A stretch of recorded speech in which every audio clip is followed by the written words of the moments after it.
نصرت معین سیما معروف قلمکار، افسانے تو خوب لکھتی ہی ہیں، ان کے افسانچے بھی دل کو چھو لینے والے ہوتے ہیں۔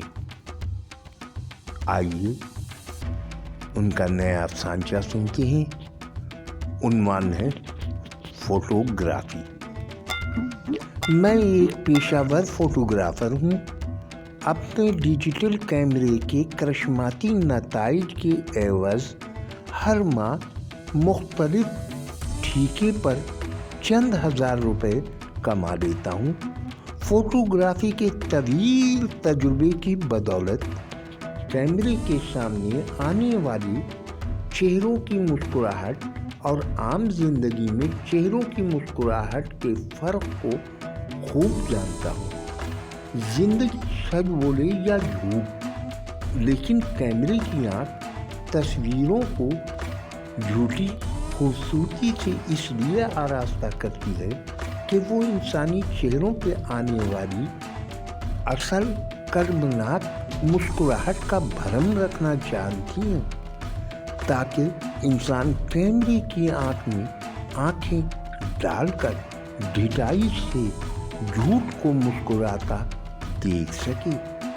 میں نے آج ایک سماجی تنظیم کی امدادی کارروائی کے اشتہار کے لیے ہاتھ میں روٹی کا ٹکڑا پکڑے ایک غریب بچے اور اس کی ماں کے ملگوجے بوسیدہ اور پھٹے ہوئے ساڑی کے پلوں میں چھپے دوسرے ننھے بچے کی جب فیملی گروپ تصویر بنانا چاہی تو پیشہ ورانہ ہدایت کے طور پر بے اختیار زبان سے نکل گیا، اسمائل پلیز۔ شاید وہ لوگ انگریزی نہیں جانتے تھے، تبھی تو وہ تینوں مجھے حیرت و مسکراہٹ کی بجائے دکھ اور بے بسی سے سجی آنکھوں سے تکتے رہے۔ لیکن نہ جانے کیوں میرا کیمرہ اس منظر کو قید کرتے ہوئے کانپ گیا تھا۔ شاید سچ کی طاقت سے ہار گیا تھا۔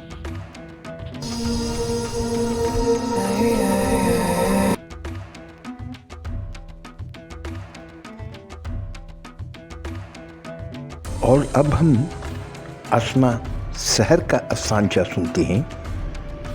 عنوان ہے بھرم۔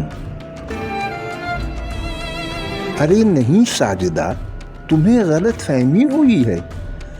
ابرار تو آفس گئے ہی نہیں، کل سے بخار ہے اور آرام کر رہے ہیں۔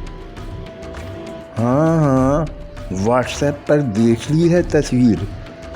اس لڑکی کے ساتھ وہ شخص ابرار جیسا ہے مگر ابرار نہیں ہے۔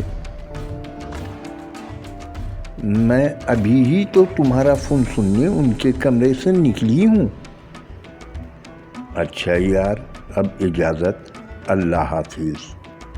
ابرار مجرموں کی طرح سر جھکائے آفس بیگ ہاتھ میں پکڑے دروازے میں کھڑا سن رہا تھا۔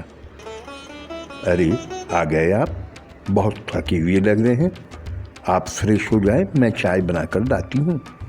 اس نے مسکراتے ہوئے شوہر کا خیر مقدم کیا، اس کے ہاتھ سے بیگ لیا اور کچن کی طرف بڑھ گئی، کیونکہ وہ مشرقی عورت ہے۔